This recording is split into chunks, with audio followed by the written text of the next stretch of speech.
안녕하세요. 저는 30대 중반 여자입니다. 이번에 결혼을 준비하다가 30년 만에 갑자기 찾아온 친생모를 만난 적이 있었는데요. 너무 화가 나고 가슴이 아파 사연을 신청하게 되었습니다. 어느 날 회사에서 퇴근하고 집으로 돌아가려 하는데 앞을 가로막아선 여성 한 분이 저를 바라보면서 할 말이 있다는 듯 천천히 다가오더니 갑자기 제 손을 잡고 눈물을 쏟아내기 시작했어요. 저는 너무 놀라 누구시냐고 물어봤는데 저를 낳아준 친모라는 충격적인 말을 듣게 되었습니다. 너무 갑작스러웠던 상황이라 당황하긴 했었는데 30년 만에 나타난 엄마는 저에게 할 말이 있다며 조용한 곳에서 대화하길 원하고 있었어요. 30년 만에 나타난 친생모와 다시 대면할 수 있을 거라는 상상을 가끔 해본 적은 있었지만 실제로 눈앞에 친생모가 나타나니 어떻게 해야 할지 모르겠더라고요. 잘 지내고 있었니? 내가 너무 늦게 왔지? 그동안 너를 만날 수 없을 정도로 너무 바쁘게 살아오다 보니 세월이 벌써 30년이나 흘러버렸구나. 눈빛을 보니까 나를 기억하지 못하는 것 같은데 네가 워낙 어렸을 때라 그럴 수 있을 거야. 갑자기 찾아와서 많이 놀랐니?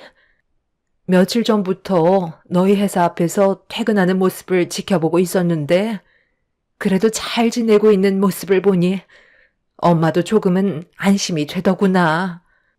그래도 너를 낳아준 엄마의 얼굴을 한 번은 보고 싶어 할 것 같기도 해서 고민 끝에 너 앞에 나타난 거야. 30년 만에 찾아온 엄마를 원망할 수도 있겠지만 그때는 사는 게 너무 힘들었고 우리 가족 모두가 굶어 죽을 수도 있었던 상황이었던 터라 너를 고아원에 두고 올 수밖에 없었어. 그때 6살 정도였던 너도 상처를 많이 받았겠지만 엄마도 너를 두고 오는 게 가슴이 찢어질 정도로 아팠는데 그때 단호하게 결정을 내리지 못했다면 우리는 이미 이 세상에 남아있지 못하는 존재가 되었을지도 몰라. 너를 사랑했기 때문에 내린 결정이었지만 나를 이해 못할 수도 있을 테고 원망도 많을 거야. 그런데 지금까지 살면서 단 한 번도 너를 잊은 적이 없었기 때문에 늦긴 했지만 힘들게 찾아다닌 결과 우리가 얼굴 마주할 수 있게 된 것 같다. 그만큼 엄마의 사랑은 변함이 없었다는 거야. 너를 낳아준 엄마가 어떻게 잊을 수 있겠어. 그만하세요. 그래서 용건이 뭔데요? 30년 만에 제 앞에 나타나신 이유가 있을 텐데 사는 게 많이 어려워지셨나요? 찾을 마음이 있으셨으면 진작에 오셨겠죠. 그동안 제가 어떻게 어디에서 살고 있는지 전부 다 파악하신 건 아니고요. 제가 버려졌던 고아원 아직까지 운영하고 있어요. 그럼 저를 두고 가신 고아원에 연락 한 통만 해보셨다면 바로 확인 가능하셨을 텐데요. 저는 지금도 저를 이 자리에 있게 해주신 분들의 은혜를 잊지 않고 아직까지 봉사하러 다니고 있어요. 제가 왜 그렇게까지 했는지 알아요? 30년이 지났어도 언젠간 저를 다시 데리러 오실 거라는 희망 하나를 가지고 살아왔었어요. 그런데 당신이 저한테 모습을 보여주기 전에 이미 몇 달 전에 보육원을 다녀가셨다면서요? 그리고 제가 어디서 어떻게 살고 있는지 물어보셨다고 하던데 그 이후로 단 한 번도 보육원에 찾아오신 적 없으셨잖아요. 그동안 제 뒷조사를 하고 다니셨나요? 보육원에서는 제가 어디 회사에서 근무하고 있는 건 전혀 모르고 있는데 제 앞에 나타나신 건 그동안 저를 미행하셨다는 거잖아요.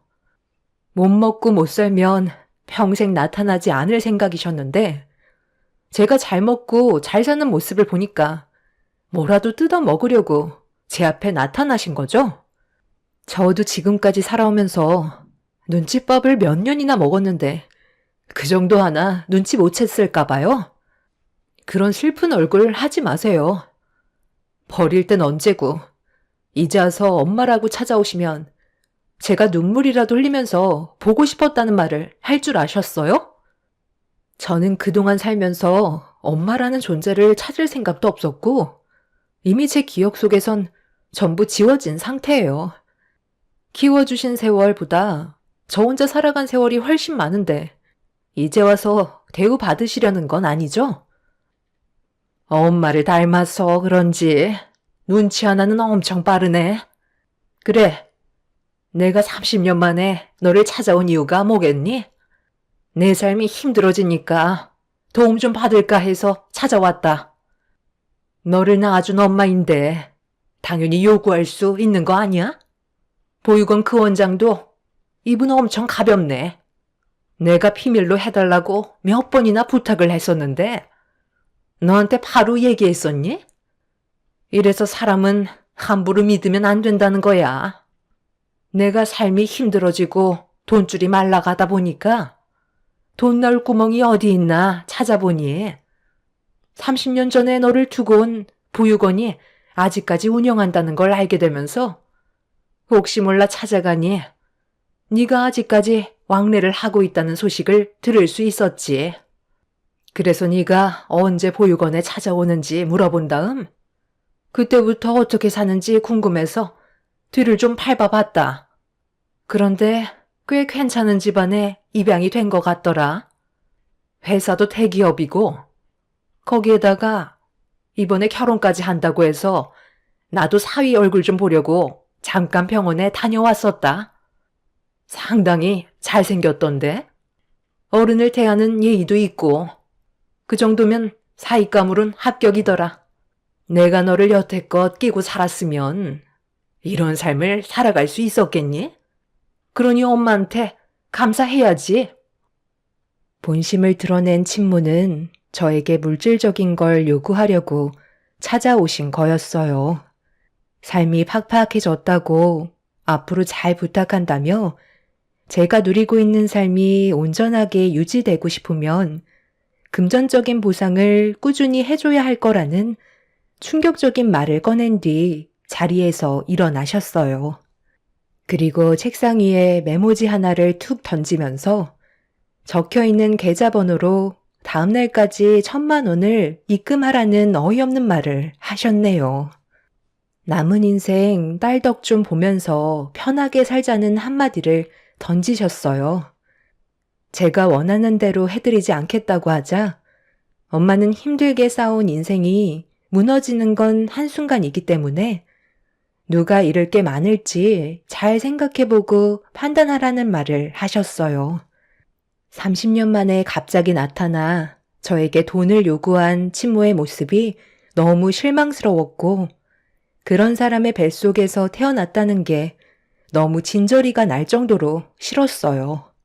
그동안 저를 미행하면서 제가 어떤 삶을 살고 있는지 전부 훤히 꿰뚫고 있었다는 거에 소름이 돋았고 제 인생을 망치려고 찾아온 친모와의 관계를 어떻게 하면 정리할 수 있을지 많은 고민에 빠져 있었죠. 저 혼자서 해결할 수 있는 문제가 아니라는 판단이 서게 되면서 집에 들어와 부모님께 좀 전에 있었던 일들에 대해 전부 털어놓게 되었고 엄마와 아빠는 친모를 만났다는 것 또한 놀라셨지만 30년 만에 나타난 친모가 금전적으로 요구를 했다는 거에 입을 다물지 못하셨어요. 친모가 정말 여기 계좌에다가 1,000만 원을 입금하라는 말을 했다고? 돈을 주지 않으면 혜인이 네가 살아온 인생을 전부 다 망쳐버리겠대? 그게 너를 낳아준 친모가 할 말이야? 어떻게 그런 사람이 다 있니? 아직 전화번호는 교환 안 했다고 했지? 그럼 다음 날 돈이 들어오지 않는다면 분명 회사 앞으로 찾아오겠네. 전화번호는 절대 알려주지 말고 조만간 아빠랑 엄마가 전부 다 해결해 줄 테니까 혜인이 너는 평소처럼 행동하면 돼. 그리고 혹시 모를 일을 대비해야 되니까 예비사이한테 전화해서 이번 주 주말에 밥이나 같이 먹게 집으로 좀 오라고 전해줘라. 그래야 우리가 처한 상황에 대해 미리 대비를 하지. 저희 부모님은 친모가 나타났다는 거에 긴장을 하셨는지 최대한으로 피해를 줄이기 위해 고민을 많이 하고 계셨어요. 부모님께선 숨기지 않고 솔직하게 모든 걸 얘기해줘서 고맙다며 저를 안아주셨죠. 자식은 부모의 곁에 머물러 있을 때 안정감을 느껴야 되는 게 당연한 건데 친모와 만났을 때의 저는 경계와 두려움이 엄습해 왔습니다. 제 인생에서 2번 다시 나타나지 않고 사라지길 간절히 바라고 있었어요. 저는 부모님께서 시키는 대로 다음날 친모한테 1,000만 원을 입금해주지 않았어요. 그리고 예상했던 대로 퇴근 후 제 앞에 친모는 화가 잔뜩 올라온 얼굴로 저를 바라보며 성큼성큼 다가와 제 팔을 붙잡은 뒤 조용한 곳으로 끌고 갔어요. 그리곤 30년 만에 나타난 친모는 제 뺨에 손을 올려붙이려는 신용을 하면서 왜 돈을 입금하지 않았냐고 화를 냈습니다. 내가 어제 뭐라고 그랬지? 인생 말아먹고 싶지 않으면 계좌에 1,000만 원 꽂아 넣으라고 하지 않았어? 그런데 지금 뭐 하는 짓이야? 꼴랑 1,000만 원 때문에 인생 종치고 싶어? 나는 잃을 게 없는 사람이라고 분명 말을 했을 텐데. 지금 당장 계좌로 1,000만 원 입금시켜라. 그렇게 하지 않으면 내가 너희 집으로 찾아가마. 그렇게 하실 필요 없을 것 같은데요. 저희 부모님께서 아까부터 미리 나오셔서 기다리고 계셨거든요. 저기 걸어오시는 거 보이시죠? 여기 말고 다른 곳으로 장소를 옮기시는 게 좋을 것 같네요. 동네 양아치도 아니고 이게 지금 뭐 하는 짓이에요? 제가 혼자 고민하고 있을 줄 알았어요? 설마 도망칠 생각은 아니시죠? 내가 왜 도망을 쳐? 이참에 잘 됐네. 어느 정도 예상은 했었는데 전개가 빨라서 최대한 빨리 해결을 볼 수 있을 것 같다. 이런 걸로 기가 눌렸을 거라 생각하니? 친모는 오히려 저희 부모님께서 찾아오시는 게 속 편하다며 원하는 걸 빨리 얻을 수 있을 것 같다는 말을 하면서 저희 부모님과 얼굴을 대면했습니다. 팽팽한 긴장감 속에 저희 부모님과 친모가 인사를 주고받은 뒤 장소를 옮겨 왜 30년 만에 찾아와 금전적인 요구를 하는지 물어보시며 대화를 이끌어 나가셨어요. 제가 일일이 살아온 세월에 대해 설명할 필요는 없지만 그래도 뭐 대충은 알고 계셔야 말이 통할 것 같으니 설명할게요. 배 아파 낳은 친딸을 보낸다는 게 얼마나 힘들었는지 아세요? 저도 먹고 살려고 그럴 수밖에 없는 선택을 한 것뿐인데 그게 잘못된 건 아니잖아요? 우리 둘이 헤어지지 않았다면 분명 둘 다 무사하지 못했을 거예요. 그때 당시 집안의 가장이란 놈이 저를 버리고 바람을 피웠어요. 뒤늦게 알게 됐지만 이미 늦어버린 상태였고 그놈은 저희 둘을 버리고 잠적을 해버렸습니다. 그때 받았던 배신감은 평생 지울 수 없는 고통이었죠. 그래도 언젠가 다시 돌아올 거라 희망을 버리고 싶지 않았지만 가족을 버리고 떠난 남편놈이 사고로 세상을 떠났다는 소식을 듣게 되었고 이런 제 삶이 너무 원망스러웠는데 하나밖에 없는 딸은 제가 어떤 상태인지도 모르고 계속 배가 고프다며 보채기만 했었어요. 그런데 저를 바라보고 있는 얼굴에서 세상 떠난 남편놈의 얼굴이 자꾸 나타나더라고요. 너무 닮은 얼굴을 보고 싶지 않아 하루하루 사는 게 괴로울 정도였는데 그런 괴로움을 잊게 해준 한 사람이 찾아오면서 저는 결심을 하게 되었죠. 저를 사랑해주는 남자와 새 가정을 꾸리기 위해선 우리는 헤어질 수밖에 없는 사이였고, 그때 당시 고아원에 가면 가진 거 없는 엄마의 품보다는 괜찮을 것 같아 보내기로 결심을 하게 된 거였네요. 잠깐의 슬픔은 있었지만 저와 새롭게 시작하게 된 지금의 남편과 평탄히 잘 지내다 보니 미안했던 감정도 금세 사라지더라고요. 그렇게 몇 년 전까지 잘 살아가고 있었는데 저희 남편이 암으로 세상을 떠나면서 돈이 바닥나 삶이 궁핍해져 버렸죠.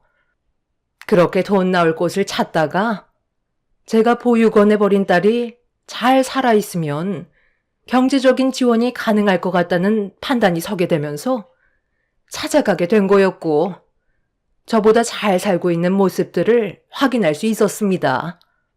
솔직히 그쪽 분들은 돈 1,000만 원 우습게 쓸 정도로 형편이 좋잖아요. 그래서 세상 밖으로 나올 수 있게 만들어준 엄마한테 고마움의 표시로 금전적인 보상을 요구했던 건데, 그게 그렇게 잘못된 거예요?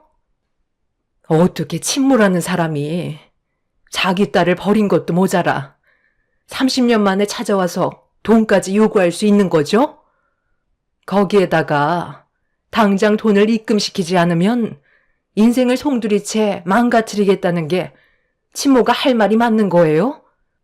제가 봤을 때 그쪽의 처음 남편이 바람 피우고 도망친 것보다 그쪽이 혜인이를 보육원에 버리고 떠났다는 게 인간으로서 더 못할 짓이라고 생각되는데요.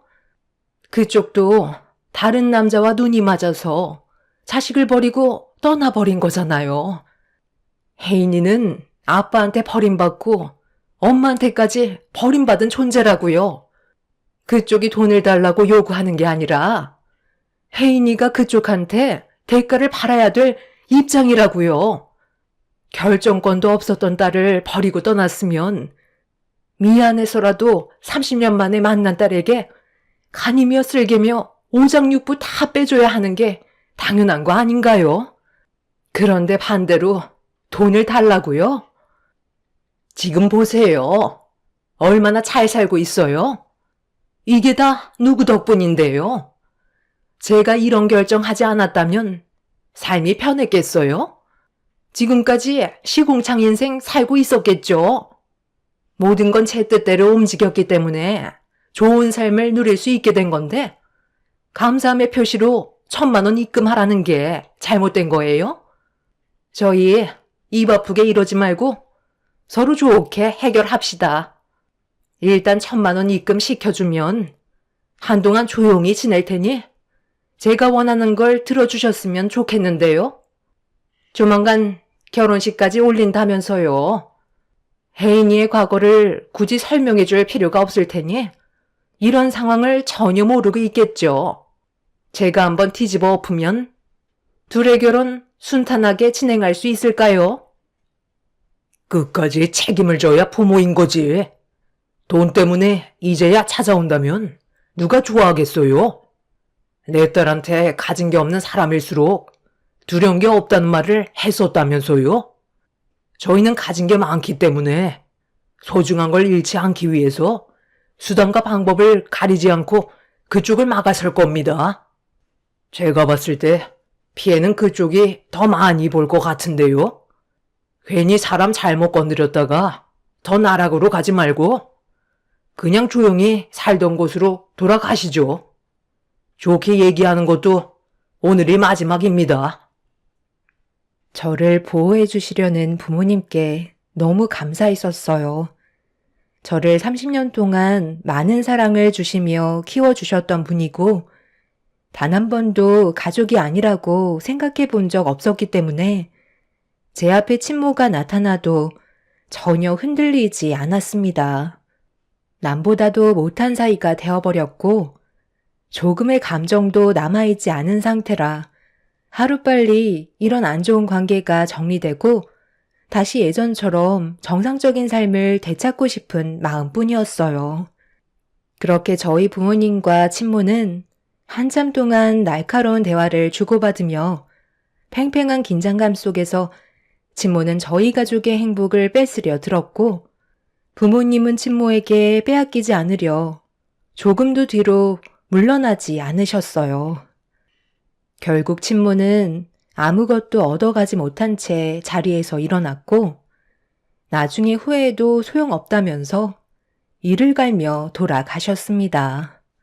아빠는 걱정하지 말라며 저와 엄마를 안심시켜 주셨어요. 저를 입양하시고 지금까지 상당히 많은 사랑을 주신 부모님이 저에겐 든든한 버팀목이었어요. 저 또한 두려울 게 전혀 없었습니다. 그런데 저희가 먼저 친모의 사실을 예비 신랑에게 말을 하기 전에 친모가 먼저 선수를 치게 되면서 저희 가족을 난감하게 만들었어요. 예비 신랑한테 전화가 왔는데 친모라는 분이 찾아왔다며 병원으로 와달라고 하길래 너무 놀란 저는 예비 신랑이 일을 하는 곳으로 급하게 달려가 둘이 휴게실에 앉아있는 모습을 보게 되었죠. 왔니? 사이가 너무 예의가 바르네. 우리 딸이 남자 하나는 제대로 물었는데, 그런데 사위는 내가 너를 낳아준 친엄마라는 사실을 전혀 모르고 있던데? 이렇게까지 해야 되겠어요? 친모라면서 제가 행복해지는 것보다 불행해지는 걸 바라시는 거예요? 왜 이렇게까지 해야 되는 거죠? 여기는 이 사람이 일하는 곳이니까 당장 나가주세요. 이런다고 달라질 게 있을 줄 알아요? 형욱 씨, 나랑 잠깐 따로 얘기 좀 해. 내가 어떤 상황인지 전부 설명할게. 당황스러워하는 얼굴로 저와 친모를 번갈아가며 쳐다보고 있던 예비 신랑은 저에게 다가와 어떻게 된 거냐고 물어보길래 저는 예비 신랑을 데리고 나와 단둘이 대화할 수 있는 곳으로 자리를 옮겼어요. 원래의 계획은 주말에 모든 사실을 얘기하려 했는데 친모가 먼저 움직이는 바람에 설명할 타이밍을 맞추지 못했다면서 친모가 어떤 사람인지에 대해 전부 솔직하게 털어놨습니다. 예비 신랑은 저에게 친모가 있었다는 사실과 보육원에서 입양이 되었다는 과거의 삶에 대해 충격을 받기보다 제가 친모에게 버림을 받았다는 거에 마음을 아파했고 예비 신랑 또한 친모를 향한 분노가 차오르고 있었죠. 나중에 저희 부모님께서 모든 걸 다시 설명해 주실 거라며 먼저 친모를 병원에서 내쫓는 게 우선일 것 같다고 하자 예비 신랑 또한 그게 맞는다고 판단했는지 휴게실로 다시 가려고 하는데 갑자기 예비 신랑에게 전화가 왔어요. 그날 저녁에 예비 시부모님께서 잠깐 얼굴 좀 보길 원하신다며 결혼에 대해 대화를 나누고 싶어 하신다는 말에 저녁에 찾아뵙기로 결정을 한 다음 휴게실 문을 다시 열려고 하는데 안에서 친모가 통화하는 목소리가 들리길래 잠깐 귀 기울여 듣게 되었죠. 아들, 밥은 먹었어? 벌써 12시가 넘었는데 이제 그만 자고 일어나서 밥 먹어야지. 상의에 용돈이 있으니까 그걸로 오늘 필요한 데 쓰면 될 거다. 엄마는 지금 일하러 나왔지. 요즘 돈벌이가 쉽지가 않네. 면접 일정이 잡혔다고? 그거 정말 잘 됐다. 그래, 너도 이제 엄마한테 효도 한번 해봐라. 엄마도 나이를 먹어서 그런가. 밖에서 돈 버는 게 쉽지가 않아. 우리 아들도 결혼 준비는 잘 되어가고 있어? 돈? 돈이 없어서 결혼은 물 건너가게 생겼다고? 그건 걱정하지 마라. 엄마가 누구야? 돈은 엄마가 알아서 준비할 테니까 걱정하지 마. 우리 아들 면접 날도 잡혔다니까 저녁에 삼겹살에 소주 한잔 할까? 당연히 합격할 수 있지. 우리 아들 김성팔은 뭐래도 다 잘할 수 있으니까 걱정하지 말고. 이따 저녁에 보도록 하자. 그럼 끊는다. 아들이 있었나 봐요. 저도 당신 피가 섞여 있는데 저를 대할 때와는 너무 다른데요. 왜 찾아왔나 했더니 이제야 이해가 되네요. 당신 아들이 결혼을 준비하고 있나 봐요? 그래서 지금 이렇게까지 막장으로 일을 벌이시는 거예요? 이런다고 당신이 얻을 수 있는 건 아무것도 없어요. 왜 그걸 모르시는 거죠? 그리고 여기는 이 사람이 일을 하는 곳이에요. 당장 나가주세요. 계속 이런 식으로 행동하신다면 저희도 더 이상은 두고 볼 수 없을 것 같네요. 둘이 아주 깨가 쏟아질 정도로 서로를 사랑하고 있나 봐. 그런데 이거 어쩌나? 나는 지금까지 살면서 원하는 걸 얻어가기 전까진 끝까지 물고 늘어지는 성격을 가지고 있기 때문에 내가 원하는 게 손에 들어오기 전까진 물불 안 가리고 막 나갈 거다. 내가 통하는 걸 다 들었나 본데 내 아들이 결혼 문제 때문에 상당히 어려움을 겪고 있거든. 아, 너 동생이기도 하지? 자식이 원하는 걸 이루어주는 게 엄마의 역할 아니겠어? 내가 저번에 둘이 미행하면서 혼담을 나누는 걸 듣게 됐는데 결혼이 얼마 남지 않았더라고. 한 번뿐인 결혼식 망치고 싶지 않다면 내가 원하는 조건을 들어주는 게 좋을 거야. 나도 이제 더 이상은 좋게 말로 하지 않을 거고 원하는 걸 얻지 못하면 막 나가기로 결정했다. 내가 너를 낳아준 값으로 10억 내와라. 의사 사위 얻었는데 그 정도는 해줄 수 있는 거잖아? 사위가 의사인데 10억 정도야 껌값 아니야? 원래 계획은 1,000만 원 받고 나중에 돈 떨어지면 또 찾아와서 돈 타갈 생각이었는데 시간이 많이 급한 관계로 한 번에 일시불로 받아야 되겠다. 10억 받고 2번 다시 너 앞에 나타나지 않을 테니까 서로 힘 빼지 말고 좋게 끝내도록 하자. 내 말 무슨 뜻인지 알겠지? 10억이요? 지금 저랑 장난하세요? 10억이 누구 애 이름도 아니고 그 많은 돈을 어떻게 표정 하나 변하지 않고 뻔뻔하게 달라고 하실 수 있어요? 저희는 절대 원하는 걸 해드리지 않을 테니까 당장 나가라고요.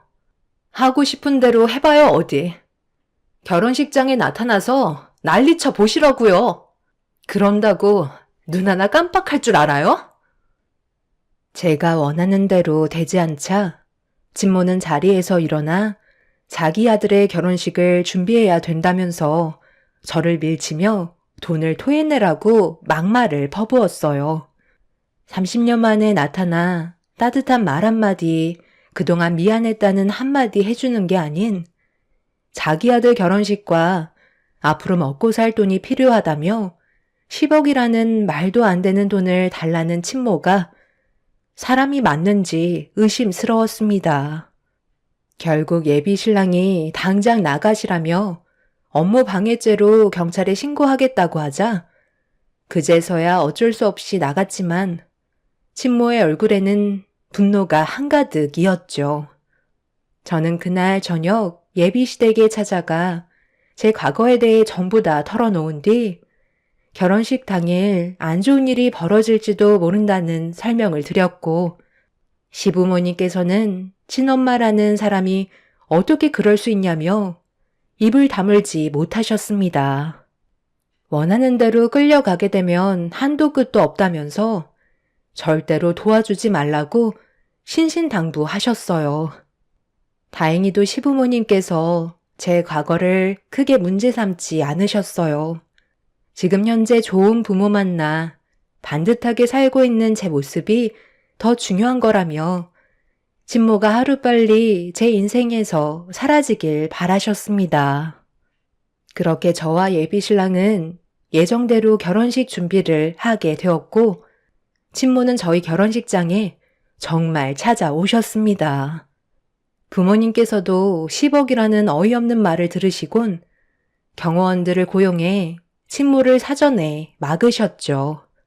저희가 미리 사전에 차단을 해서 큰일 없이 결혼식을 끝낼 수 있었고 큰 문제는 발생되지 않았지만 진모는 결혼식을 망치지 못했다는 거에 상당한 분노를 표출하고 있었어요. 그날 이후 한동안 저희 앞에 나타나지 않았던 친모가 어느 날 아빠의 회사 앞에 나타났다는 전화를 엄마한테 받게 되었는데 알고 보니 친모의 아들이 아빠 회사에 면접을 보기로 일정이 잡혀 있었던 것 같았어요. 친모의 아들이라는 걸 전혀 알지 못한 상태에서 친모가 자기 아들한테 면접을 합격할 수 있을 거라며 격려를 해주고 있던 그 모습이 엄마의 눈에 들어왔던 거죠. 친모의 아들이라는 걸 알게 된 엄마는 면접은 힘들 것 같다는 말을 꺼내게 되면서 안 좋은 상황으로 흘러가게 되었다는 말을 들을 수 있었어요. 저는 회사에 사정을 얘기한 뒤 아빠의 회사로 급하게 찾아갔는데 그곳에 친모가 왜 안 되냐며 소리를 지르고 있었어요. 왜 안 된다는 거야? 내 아들 성팔이가 여기에 면접을 보기로 했는데 왜 들어갈 수 없는 거냐고. 부족한 거 하나 없는데 면접은 보게 해줘야 할 거 아니야? 당연한 거잖아요. 그쪽이 저희 집안에 어떤 짓을 벌였는지 충분히 겪었는데 그쪽 아드님을 저희 남편 회사에서 일을 하게 만들라고요? 그럼 제 딸과 계속해서 엮이게 될 테고 안 좋은 일들이 겹칠 텐데 그걸 감수하면서까지 면접을 볼 수 있게 할 수는 없죠. 면접관이 누군 줄 아세요? 저희 남편이라고요. 회사의 유능한 인재를 뽑기 위해 저희 면접만큼은 저희 남편이 직접적으로 나서는데 그쪽 아드님이 아무리 유능한 인재라 해도 제 딸에게 했던 행동들에 대해 문제가 많았기 때문에 제가 미리 차단을 하는 겁니다. 저희 남편도 그쪽 아드님과의 면접은 취소했어요. 그러니 이제 두 분은 돌아가 주세요. 내 아들 김성팔이가 얼마나 머리가 똑똑하고 유능한 인재인데 그걸 나랑 엮는 건 잘못된 거지. 내 아들이 이 회사에 들어가려고 얼마나 많은 노력과 준비를 했는지 알아? 내가 그동안 쏟아부은 시간이 얼마인데. 당장 면접 보게 해주고 내일부터 일을 할 수 있게 만들어줘. 그렇게 하지 않으면 혜인이 인생 평생 동안 못 살게 굴 거야. 내가 받은 만큼 전부 다 되돌려 줄 거라고. 가진 것도 많은 것들이. 내 아들이 먹고 살 정도 해달라는 건데 그게 잘못됐어? 처음부터 접근하는 방식이 잘못됐잖아요. 그쪽 아들 결혼한다고 10억을 갈취하려고 했으면서 어떻게 좋은 관계로 발전해 나갈 수 있다고 생각하는 거죠? 엄마, 이게 다 무슨 말이야? 그럼 내가 이 회사에 들어가지 못하는 게 전부 엄마가 한 행동 때문에 이렇게 됐다는 거야? 아니 어떻게 내 인생을 무너뜨릴 수 있어? 돈 벌고 있다면서 다른 사람의 돈을 빼앗으려 했던 거야? 이 회사에 합격만 하면 결혼하는 건 그게 문제가 없었던 거였다고. 진모는 자기 아들이 화를 내며 진모한테 원망을 하자 아빠의 회사에서 일을 할 수 있게 해달라며 갑자기 무릎을 꿇었어요. 자기 아들의 인생은 망치지 말아달라며 친모와는 별개로 생각해달라고 했지만 아빠는 친모의 아들과의 면접을 거절한 상태셨습니다. 친모도 아들이 면접 보는 회사가 저희 아빠 회사인 줄은 전혀 모르고 있었는지 땅을 치며 눈물을 쏟아냈고 친모의 아들은 그런 엄마가 너무 창피하고 한심스럽다면서 그 자리에서 주저앉아 눈물을 쏟아내고 있었습니다. 자기가 사랑하는 여자와의 결혼도 물거품이 되어버렸다며 자기 엄마의 옷깃을 잡으며 흔들어대고 있었어요. 진모는 자기 아들한테 미안하다고 알아서 다 해결하겠다고 했지만 친모의 아들은 결혼을 올리지 못하면 절대 얼굴을 안 보겠다며 친모를 뿌리치고 그 자리를 벗어나 버렸습니다. 친모는 아들을 위해 돈을 마련하려던 것뿐이라며 저에게 처음으로 미안하다는 말을 건네셨어요. 하지만 저는 30년 만에 나타난 친모한테 너무 큰 실망을 해서 더 이상 아무 말도 하지 않고 충격을 받아 비틀거리는 엄마를 모시고 회사 안으로 들어갔어요. 건물 위에서 모든 걸 지켜보신 아빠는 그 사람들의 인생과 저희가 함께 섞이는 건 좋지 않을 것 같다고 판단해서 내린 결정이라며 가족을 지키기 위해 그 사람들을 내친 거라고 말씀하셨죠. 친모의 아들은 자기 엄마에 대한 실망 때문인지 집에서 한 발자국도 나오지 않고 얼굴조차 보여주지 않자 친모는 자기 아들에게 용서를 받기 위해 애를 쓰고 있다는 소식을 들었습니다. 식당 일하며 벌어오는 돈으로 생활을 유지하고 있다가 친모의 아들과 결혼을 약속했던 여자분이 다른 남자와 결혼을 계획했다는 소식을 접하게 되면서 그 분노가 전부 친모에게로 돌아가게 되었고 친모에게 손까지 올렸다는 충격적인 상황을 듣고 말았습니다. 인생을 막 살기로 한 친모의 아들은 술에 쩔어 폐인처럼 살고 있다곤 하지만 그런 삶이 참 안타깝기만 합니다. 30년 전에 저를 버렸으면 떵떵거리고 잘 살면 될 것을 저보다 못한 인생을 살고 있는 친모를 보니 뿌린 대로 거둔다는 걸 확실히 느낄 수 있었죠. 술 중독에 손버릇까지 안 좋은 아들을 데리고 사는 친모는 왜 그런 삶을 택했을까요? 그런 아들이 저희 아빠 회사에 들어와서 일을 했었다면 그것도 문제가 많았을 것 같네요. 지금까지 일자리 하나 제대로 구하지 못한 건 다 이유가 있었던 거였고 그런 아들 평생 먹여 살릴 생각하면 눈앞이 캄캄할 것 같습니다. 뭐든 자기가 뿌린 대로 걷어들이는 거니 어쩌겠어요. 저는 좋은 부모님과 멋진 남편을 만나 행복하게 살아가고 있지만 친모는 저를 버린 대가를 받고 있는 중입니다. 어제 저녁에 모르는 번호로 전화가 오길래 받아봤는데 제가 누구시냐는 말 한마디 꺼내자 흐느끼며 눈물을 흘리시는 목소리가 들려왔어요. 제가 친모의 전화를 받지 않자 다른 번호로 전화를 한 거였죠. 자기의 인생을 한탄하며 돈 좀 달라며 애언을 하셨습니다. 아들놈이 돈을 구해오지 않으면 또다시 손을 올릴지도 모른다면서 도와달라며 사정을 하시더군요. 하지만 저는 친모의 말을 더 이상 듣지 않고 전화를 끊어 버렸습니다. 버릴 땐 언제고 이제 와서 낳아준 엄마라는 이유 하나만으로 찾아와 돈을 요구한다는 게 너무 화가 치밀어 올랐어요. 왜 가장 극단적인 상황이 와야 그제서야 후회를 하고 가족에 대한 소중함을 느끼는 걸까요? 친모는 저를 버렸을 때 그때의 선택에 대한 잘못을 평생 가지고 살아가셨으면 좋겠습니다. 제 사연을 들어주신 분들, 오늘 하루 가족들과 웃으며 행복한 시간을 만들어 가시길 바랍니다. 감사합니다. 안녕하세요.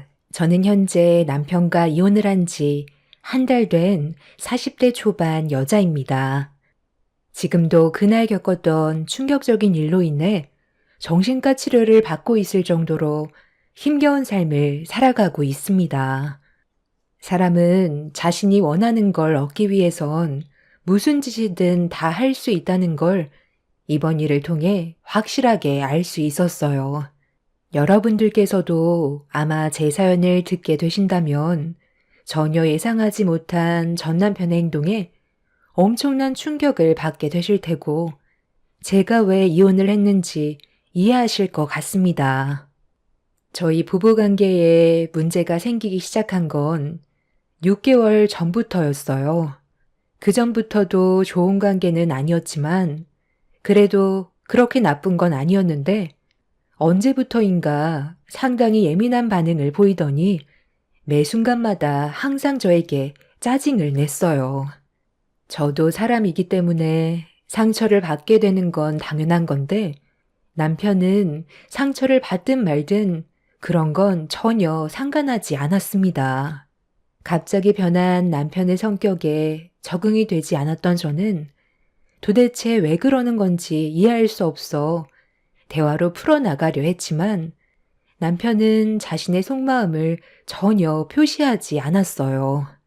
이유를 알지 못하니 하루하루가 답답할 뿐이었습니다. 어떻게 해야 할지 몰라 여러 가지 방법으로 남편의 기분을 풀어주려 많은 노력을 했었죠. 하지만 돌아오는 건 언제나 차갑고 상처되는 말밖엔 없었어요. 이런 문제가 반복이 되다 보니 저 또한 지칠 대로 지쳐버려 더는 상대조차 하지 않았습니다. 어쩔 때는 아이도 없는데 그냥 이혼해버릴까? 이런 생각이 떠나지 않을 정도로 남편한테 너무 큰 실망을 했어요. 이런 심각한 부부관계에 제가 버틸 수 있었던 건 시모가 항상 저를 딸처럼 대해주셔서 남편이 서운하게 해도 그냥 넘길 수 있었습니다. 하지만 날이 가면 갈수록 남편의 지나친 행동은 저를 점점 지치게 만들었어요. 결국 이 문제로 인해 시모 옆에서 대판 싸우게 되었고 제 입에서 이혼 얘기까지 나와 버렸습니다. 차라리 당신이랑 이혼하는 게 좋겠어. 나 이렇게는 도저히 못 살아. 요즘 나를 왜 못 잡아먹어서 안달인데? 잘못한 것도 없는 나한테 화를 내는 이유가 뭐야? 네가 그냥 내 옆에 있는 거 자체가 짜증이 나는 걸 어떻게 아냐? 너도 싫고 병들어 움직이지 못하는 우리 엄마도 짜증이 난다고. 도대체 언제까지 이렇게 살아야 되는지 모르겠어. 정말 지긋지긋하다고. 너는 하는 행동 모든 게 답답하고 엄마는 맨날 죽겠다는 소리를 입에 달고 있으니 내 기분이 어떻겠어? 어머님이 건강이 안 좋으시니까 당연한 거지. 그리고 어머님이 이렇게 된 게 누구 때문인데? 네가 술을 마셔도 적당히만 먹었으면 이런 일은 없었을 거라고. 몸조차 가누지 못할 정도로 퍼마시고 집으로 걸어오다가 아들 걱정된다고 밖에서 한참 동안 기다리신 어머님이 술 취한 너를 발견하고 서둘러 걸어갔는데 달려오는 차와 부딪힐 뻔했던 거, 어머님이 뛰어들어서 네가 목숨을 건질 수 있었던 거 기억 안 나? 그런데 방금 뭐라고 그랬어? 너를 낳아주고 목숨까지 구해줬는데 병들어서 짜증이 난다고? 정말 제정신이 아니구나. 어머님 다리 저렇게 된 거 평생 잘못을 뉘우치며 살아도 모자랄 판에 어디서 큰 소리야. 내가 언제 구해달라고 그랬어? 엄마가 자의적으로 선택해서 일이 이렇게 된 것뿐이잖아. 그래서 뭐 어쩌라는 건데? 이미 한쪽 다리 없는 거 내 다리라도 떼서 붙여주면 되는 거야? 나는 엄마가 이 세상에서 하루빨리 사라져줬으면 좋겠어. 엄마 때문에 되는 일도 하나 없다고. 차라리 그때 그냥 떠나지 그랬어. 저는 더는 남편의 버릇없는 행동을 들어줄 수가 없어 시모가 보는 앞에서 얼굴에 손을 올려버렸어요.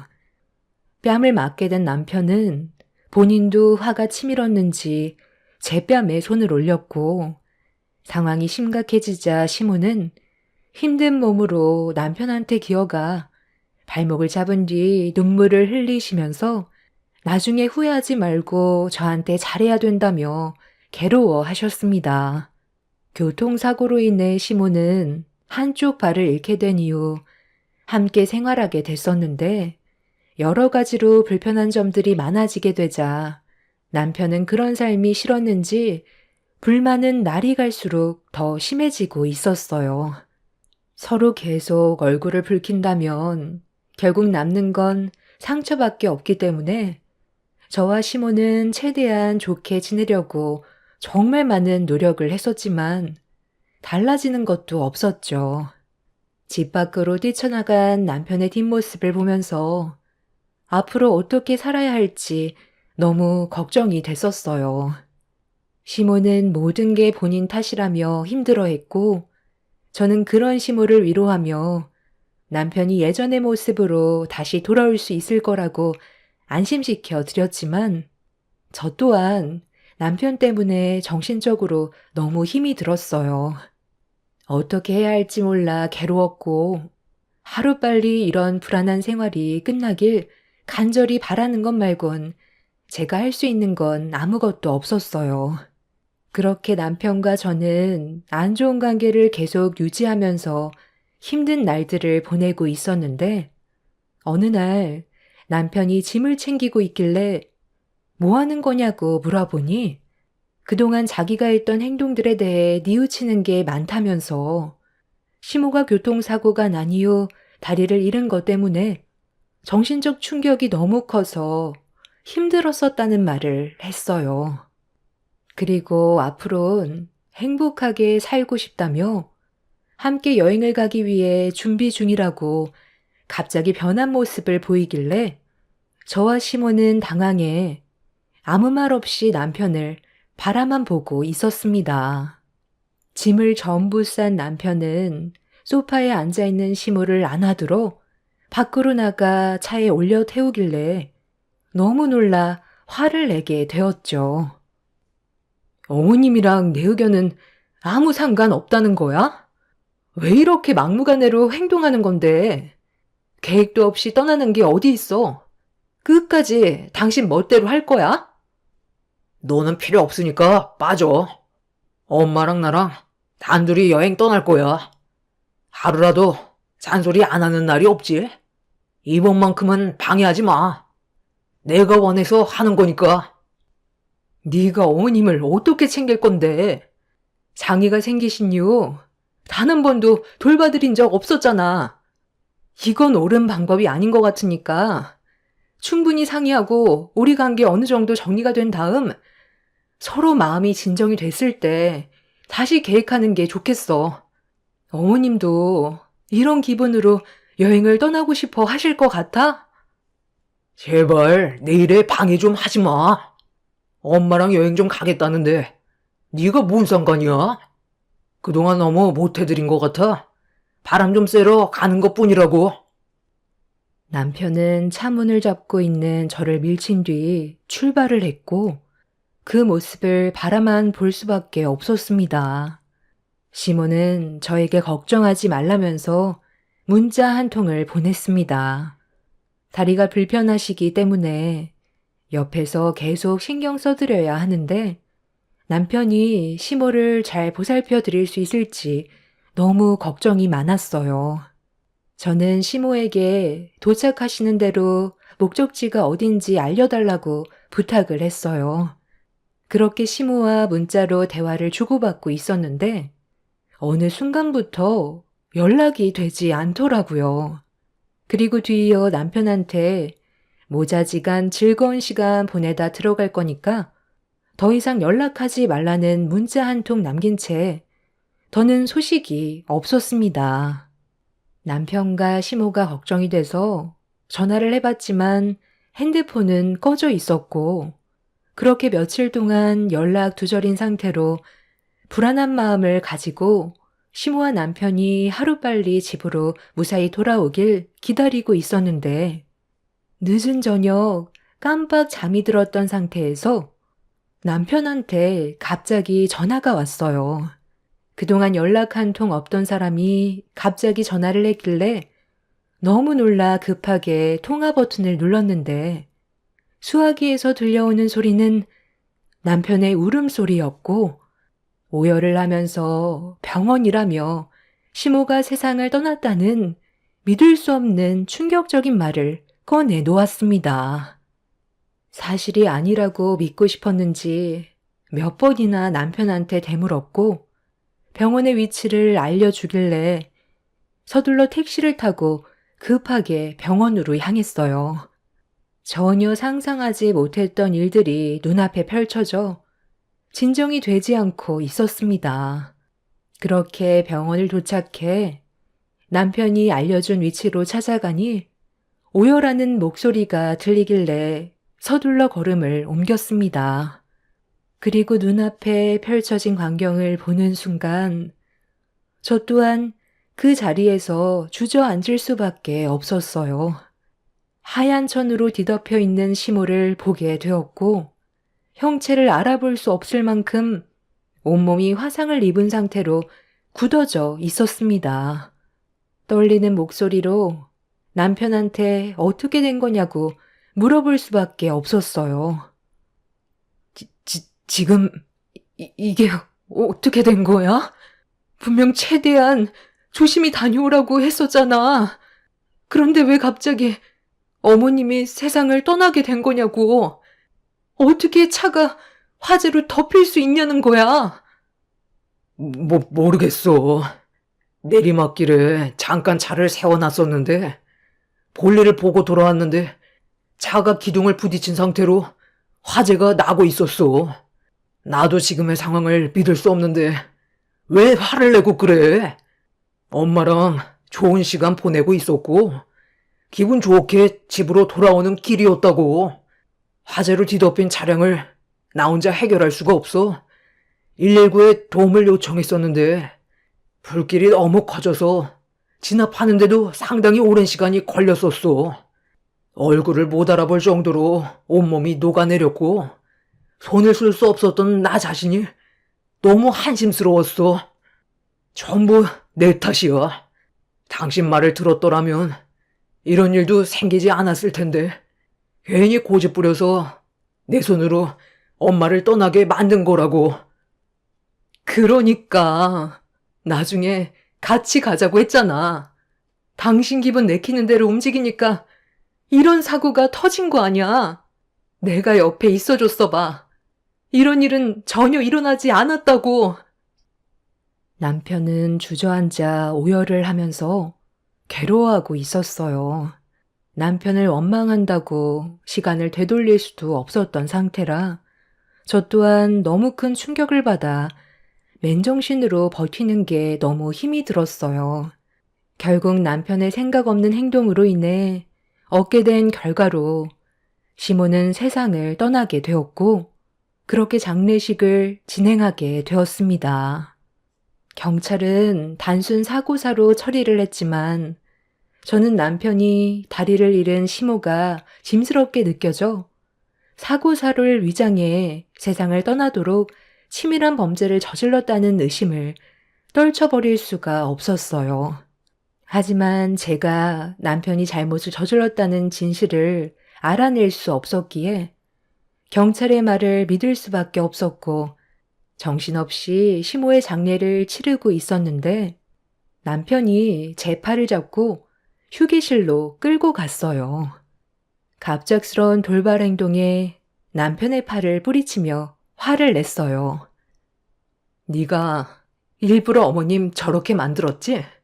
생명보험 노리고 저지른 행동 아니야? 내가 모를 줄 알아? 갑자기 어머님이랑 여행 간다고 할 때부터 의심스러웠어. 그게 뭔 소리야? 내가 왜 그런 쓸데없는 짓을 저지르겠어? 경찰들도 단순 사고사라잖아. 나는 좋은 뜻에서 여행을 간 거지. 다른 뜻은 없었다고. 이상한 생각할 시간에 조문객들이나 잘 좀 챙겨. 조금 있다가 임직원분들 오신다니까 깍듯하게 모셔. 알겠어? 느려 터지게 행동하지 말라는 거야. 그렇게 불안하면 네가 하면 되잖아. 임직원도 똑같은 사람이야. 장례식장에서 뭘 얼마나 신경 써달라는 거야. 조문객이 당신 회사 사람만 있는 건 아니잖아. 그래서 내 말을 안 듣겠다는 거야? 우리 엄마 장례식장에서 얼굴 붉혀야 되겠냐고. 계속 이런 식이면 나도 좋게 넘어갈 수 없어. 나 지금 상당히 예민하거든. 건드려서 좋을 거 하나 없으니까 존말할 때 시키는 대로 해. 너도 우리 엄마 장례 망치고 싶지 않잖아. 내 말 알아들었으면 당장 준비해. 남편은 시모가 떠난 이후 전보다 저를 더 막대했어요. 서로 안 좋은 말을 주고받고 있었는데 밖에 상당히 많은 조문객이 찾아왔는지 시끌벅적하길래 남편이 밖을 살폈는데 저보고 빨리 나가서 조문객 챙기라고 등을 떠밀었어요. 위로해주기 위해 찾아온 회사 사람들은 남편과 대화를 주고받고 있었고 저는 정신없이 식사를 준비해 주었습니다. 남편 얼굴만 보면 당장 때려치우고 싶었지만 최대한 제 감정을 참고 억눌렀어요. 시모의 장례를 망치고 싶지 않아 묵묵히 할 일을 하고 있는데 회사 사람들과 술 한잔 걸친 남편은 많은 사람들이 보는 앞에서 저를 좋게 대하는 게 아닌 일하는 직원보다 더 못한 취급을 했어요. 그런데 잠시 뒤 회사에서 꽤 높은 위치에 있는 분들인지 몇몇 분들이 걸어오자 남편과 회사 사람들이 전부 자리에서 일어나 깍듯하게 90도로 인사를 하고 있었습니다. 그 모습을 잠깐 지켜보고 있던 저에게 남편이 갑자기 화를 내더니 뭘 멀뚱히 서 있냐고 많은 사람들 앞에서 소리치는데 쉬지 않고 일을 하고 있던 저에게 고생한다는 말 한마디 하지 않은 남편한테 너무 서운해 아무것도 하지 않았어요. 그리고 본인의 말을 따르지 않고 움직일 생각을 하지 않는 모습을 보던 남편은 충격적이게도 제 얼굴에 뺨을 올렸습니다. 그 순간 장례식장 안은 침묵이 흘렀고 저는 결국 울분을 토해냈어요. 넌 일생에 도움이 안 돼. 우리 회사 임직원분들께서 오셨는데 빨리 육개장 내올 생각은 하지 않고 뭘 쳐다만 보고 있어? 꼭 화를 내야 움직일 거야? 네가 감히 내 얼굴에 손을 올려? 이 많은 사람들이 보는 앞에서 술 마셨다고 지금 눈에 뵈는 게 없니? 너한테 회사 임원은 중요하고 결혼한 마누라는 함부로 막대해도 된다는 거야? 내가 지금 여기 좋아서 붙어 있는 줄 알아? 네가 제대로 일 처리를 못할까 봐 돌아가신 어머님이 너무 불쌍해서 장례식 도와주고 있는 건데 육개장 그거 조금 늦게 내보냈다고 내 얼굴에 손을 대?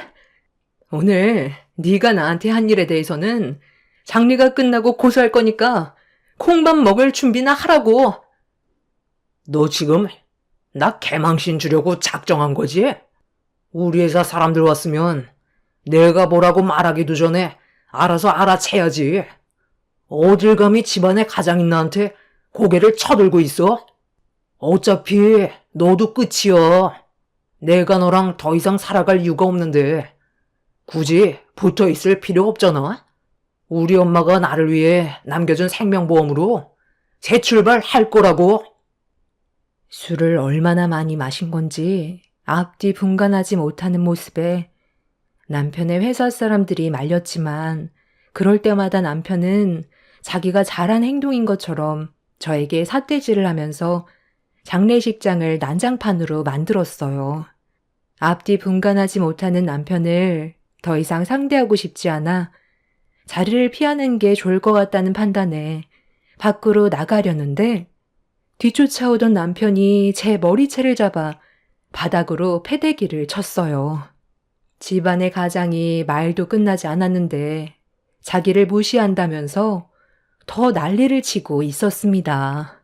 더는 사람으로 취급해줄 필요 없을 것 같아 남편의 뺨을 사정없이 올려친 뒤 장례식장을 빠져나오려 신발을 신으면서 우리 관계는 정말 끝이라고 소리를 치는 순간 계단에서 누군가 천천히 걸어 내려오고 있었어요. 그런데 한 사람은 누군가에게 부축을 받고 있었습니다. 그 광경을 제 두 눈으로 목격하자마자 입을 다물지 못했고 장례식장 안에 있던 많은 사람들은 수군거리기 시작했습니다. 부축을 받으면서 내려온 사람은 충격적이게도 세상을 떠나신 시모가 온전한 몸으로 저를 바라보고 계셨어요. 아가야, 나 살아있다. 세상 떠나지 않았다고. 지금 여기서 뭐하고 있는 거니? 빨리 돌아가자. 저 정신 나간 놈은 이제 내 아들이 아니다. 경찰에 신고했으니까 곧 우리를 도와주러 올 거야. 내가 지금 어디서 오는 길인 줄 아니? 저놈이 글쎄 나를 깊은 산속 창고에 가둬두고 말도 안 되는 일을 저지르고 있었다고. 네가 장례를 치르고 있는 걸 보니 벌써 저놈이 해선 안 될 짓을 했나 보다. 엄마가 이건 사람이 할 짓이 아니라고 끝까지 말렸는데 결국 이를 저질러? 엄마, 도대체 여긴 왜 온 거예요? 제가 그곳에서 지낼 수 있게 모든 걸 마련해 놨었잖아요. 몇 달만 고생하면 우리한테 큰 돈이 들어오는 건데 전부 망치면 어떡해요? 이게 지금 무슨 말이야? 어머님이 살아 계신 것도 충격인데 방금 뭐라고 그랬어? 큰 돈이 들어오니까 몇 달만 고생하면 된다고? 그럼 너는 돈 때문에 이런 일을 저질렀다는 거야? 우리가 먹고 사는데 부족한 것도 아니고 빚도 하나 없이 그동안 금전적으로 여유 있게 살아왔었잖아. 도대체 뭐 때문에 살아계신 어머님을 세상 떠나게 만든 거냐고. 보험금으로 뭐 할 생각이었어? 나랑 이혼까지 생각하고 저지른 이 계획. 네가 원하는 게 있으니까 이런 일을 벌였을 거 아냐. 남편의 머릿속에 계획한 일이 틀어졌는지 말을 이어나가지 못했고 주춤거리면서 저와 거리를 두기 시작했어요.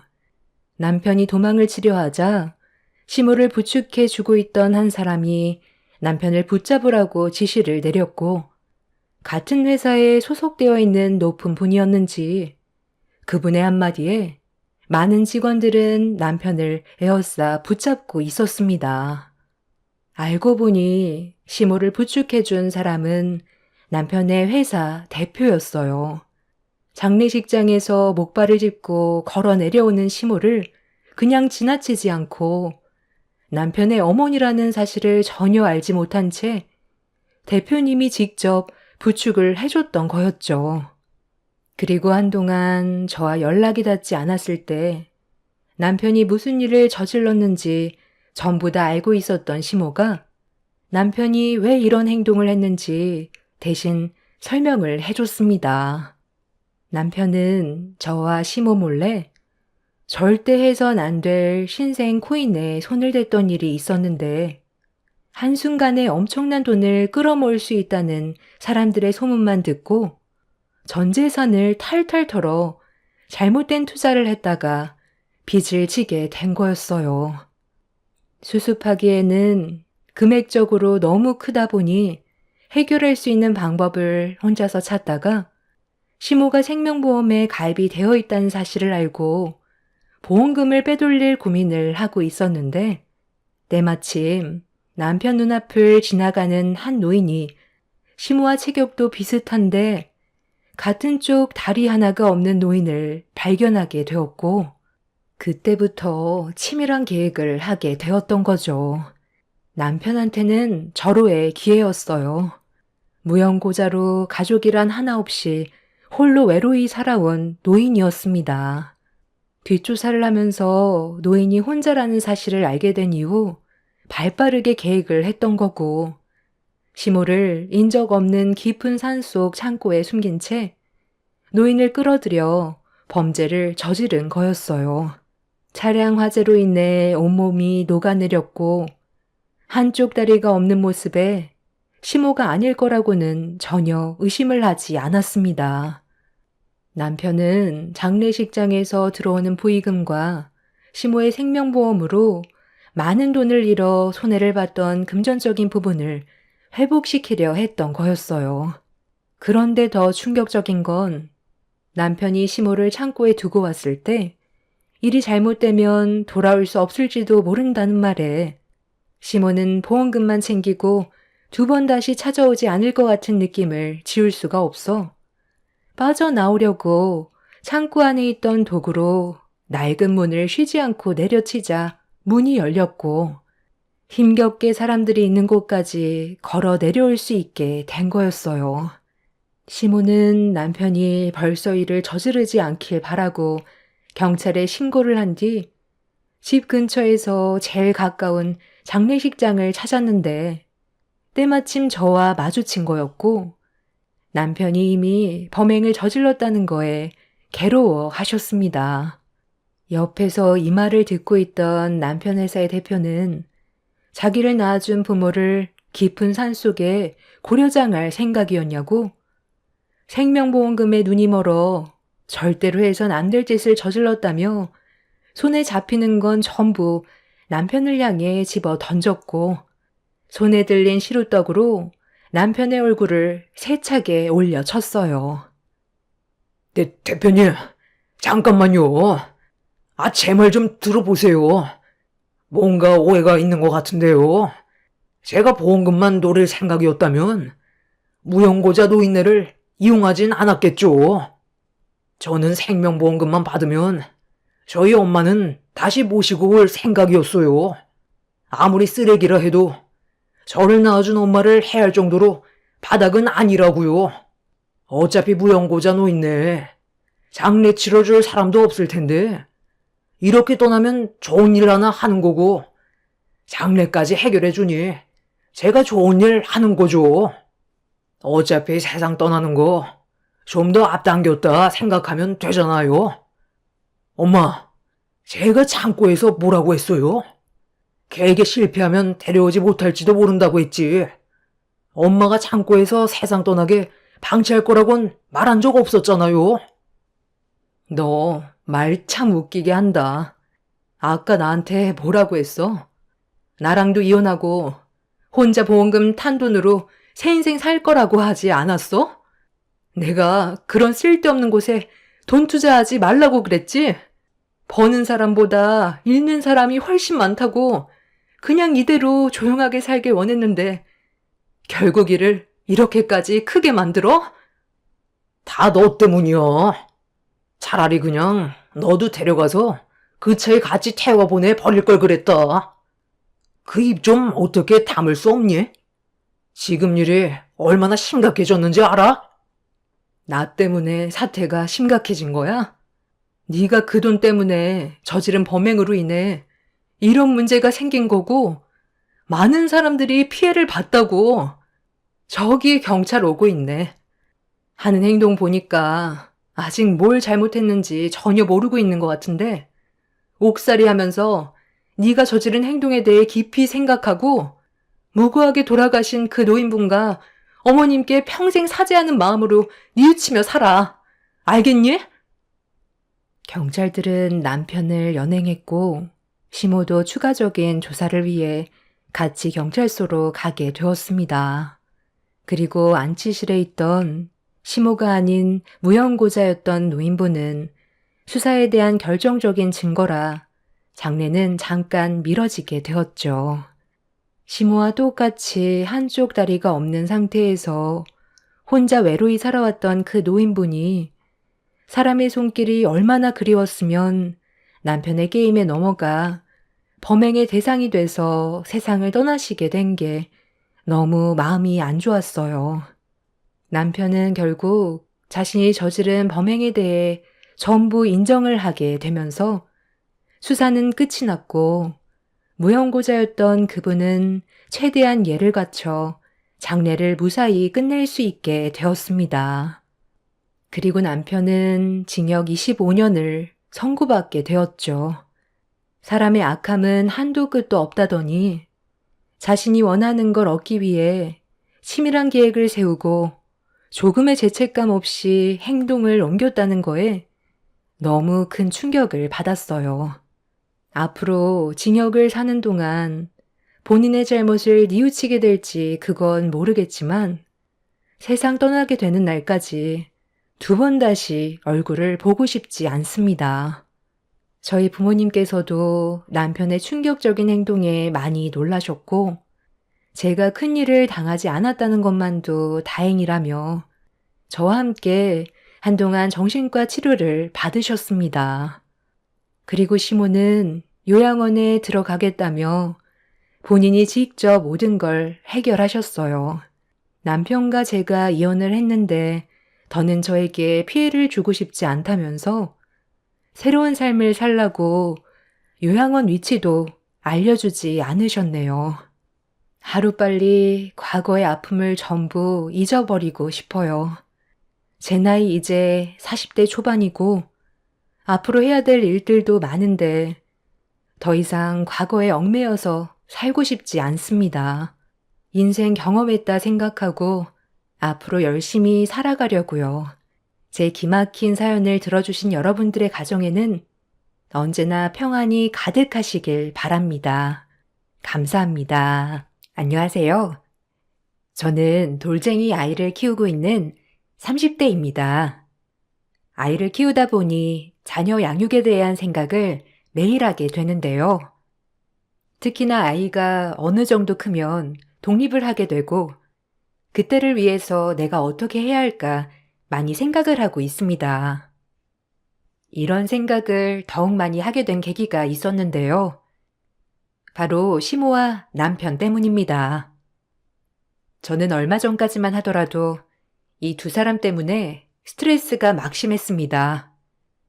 결혼을 할 때부터 시모의 간섭은 정말 심했어요. 연애를 할 때는 남편이 시모에게 크게 애정이 없는 듯 했었는데 결혼을 하고 보니 효자가 따로 없더라고요. 시모가 선을 넘어서 저에게 간섭을 할 때도 남편은 오히려 저를 나무라기도 했죠. 얘 주희야, 너는 그래도 신혼집인데 인테리어가 이게 뭐니? 자고로 신혼집은 화사하고 밝아야지. 그런 게 하나도 없잖아. 아휴, 내가 이래서 신경을 안 쓸 수가 없다니까. 이건 뭐 아무것도 해놓지를 않았네. 그릇은 뭘로 샀니? 어디 한번 보자. 수납장도 깔끔하게 정리를 해야 하는 거야. 결혼할 때 좋은 브랜드를 사서 오래오래 써야 하는 거란다. 그릇은 넉넉하게 샀지? 시댁 식구들 초대도 하고 밥도 자주 먹어야지. 어머님, 그런 건 저희가 다 알아서 잘 샀어요. 이렇게 서랍장 다 열어보시면서 확인 안 하셔도 돼요. 이렇게 확인하지 마시고 소파에 앉아 계세요. 제가 차 한 잔 내올게요. 그런데 갑자기 여기까지 어쩐 일로 오셨어요? 오신다는 말이 없으셔가지고 깜짝 놀랐어요. 말씀하셨으면 집에 있었을 텐데. 저 오늘 약속 있어서 조금 있다가 나가봐야 하거든요. 어머, 얘는 내 아들 집에 온다는데 무슨 연락을 해? 그냥 잠깐 근처에 볼 일이 있었는데 시간이 남아서 들린 거야. 여기 근처에 내 친구도 살거든. 어떻게 하고 사나 궁금해서 들린 거야. 근데 너희는 집들이도 안 하니? 그래도 집들이 해서 이렇게 살고 있다 보여줘야 하는 거 아니야? 결혼하고 가족들 다 모여가지고 한번 밥 대접하고 그래야 시댁 식구들이 이렇게 사는구나 생각도 하고 그러는 거야. 아, 도은 씨가 말 안 했구나.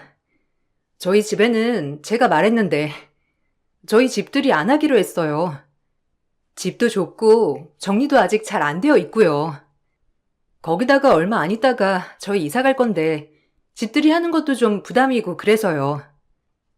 저도 도은 씨도 다 일하고 있잖아요. 음식 장만이나 이런 것도 힘들고 그래서 안 하기로 했어요. 거기다가 여기가 층간소음으로 좀 민감해서 다들 그런 거 안 하더라고요. 나중에 이사 가면 그때 한번 생각해 볼게요.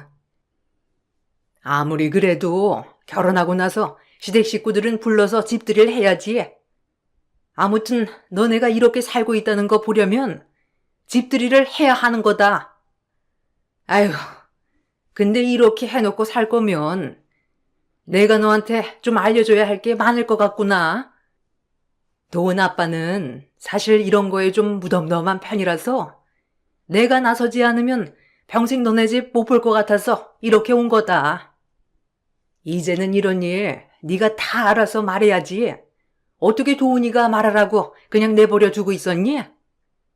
집안일은 원래 여자가 다 챙겨서 하는 거야. 그런 것도 모르니? 안 그래도 너한테 집안일 좀 알려주려고 했는데 어디 갈 거니? 급한 거 아니면 취소하고 나한테 오늘 살림 좀 배우자. 네? 아니, 그래도 어떻게 선약을 취소하라고 하세요? 저 예전에 약속한 일이라서 취소 못해요. 어머님, 살림 알려주실 거면 도훈 씨한테도 말해주세요. 안 그래도 집에서 아무것도 안 해가지고 저희 매일 투닥투닥 하는데 도훈 씨도 좀 해야죠. 아무것도 못 하더라고요. 아니, 얘가 무슨 집안일을 해? 집안일은 여자 몫인데 왜 제가 하냐고? 밖에서 돈 벌잖아. 집안일은 네가 배워야지. 왜 아들이 배우고 있어? 그러면 너 언제 시간 되는데? 너 시간 될 때 내가 와서 살림 알려줄게. 아니다. 집 비밀번호 내가 알고 있으니 종종 와서 들리마. 그때마다 반찬 레시피나 이런 거 적어두고 갈 테니 보고 한번 해보고 어려우면 언제든지 전화해라. 아휴, 나 어릴 적에는 시집 와서 우리 엄마가 이런 거 싹 다 해놓고 가셨는데 너네 엄마는 이런 것도 신경 안 써준다니? 시모는 아무렇지 않게 막말을 내뱉었죠. 결혼을 할 때는 세상 신세대 어머님처럼 이야기를 하셨는데 막상 결혼을 하고 보니 집안일은 여자가, 남자는 밖에서 돈 버는 사람이라는 옛날 인식이 그대로 바뀌어 계신 분이셨어요. 심지어 저 역시 일을 하고 있음에도 불구하고 그런 생각으로 저를 대하셨죠. 무엇보다 친정을 무시하는 행동도 서슴없이 보이셨습니다. 시모야 옛날 생각을 가지고 있다고 해서 넘어가더라도 제일 이해가 되지 않았던 것은 남편이었어요. 남편은 시모가 이런 말을 해도 아무렇지 않게 행동을 했습니다.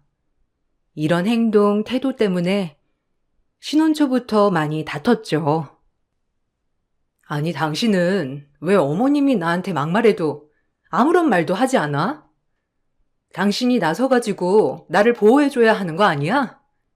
우리 집에서 당신한테 지금처럼 똑같은 요구하면 당신 무슨 생각이 들겠어? 왜 아무런 말도 안 하고 보고만 있느냐고. 아닌 건 아니라고 말을 해줘야지. 내가 아무리 그건 아니라고 해도 어머님은 다 무시하시고 계시잖아.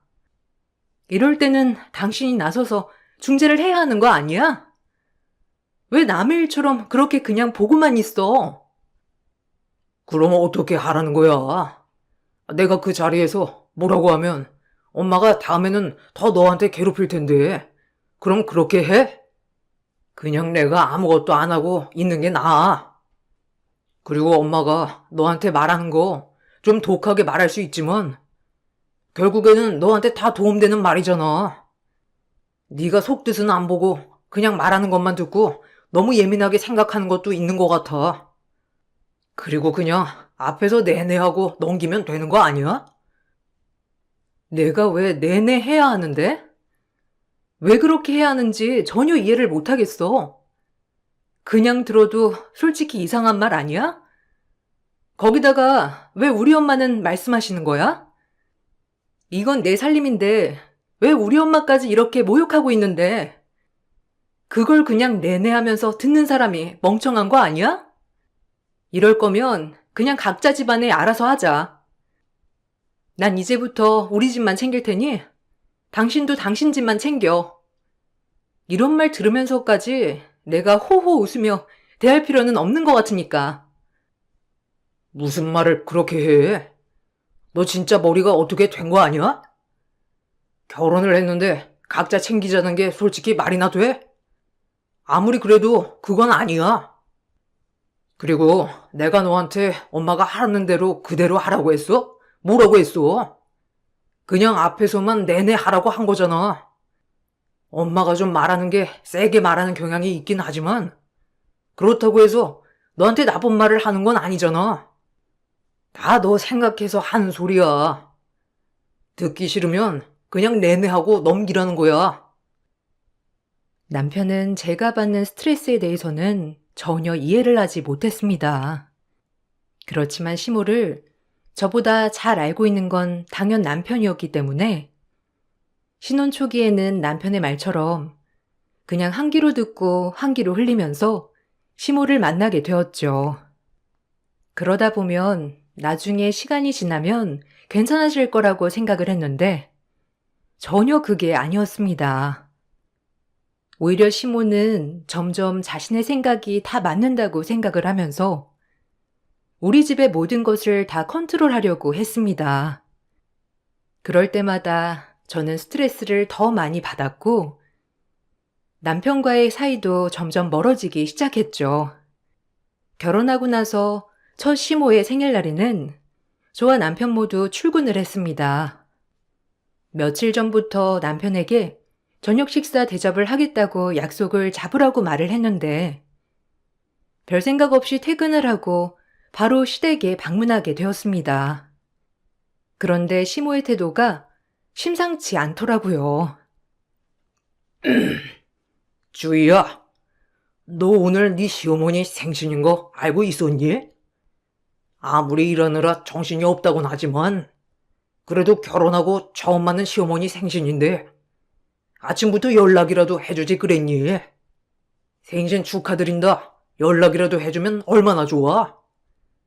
그리고 점심에 잠깐 와서 미역국이라도 끓여줄 수 있는 거 아니니? 반차를 내거나 휴가를 낼 수도 있는 건데 그저 저녁에 식사 대접을 한다고 넘기는 건 나도 아닌 것 같구나.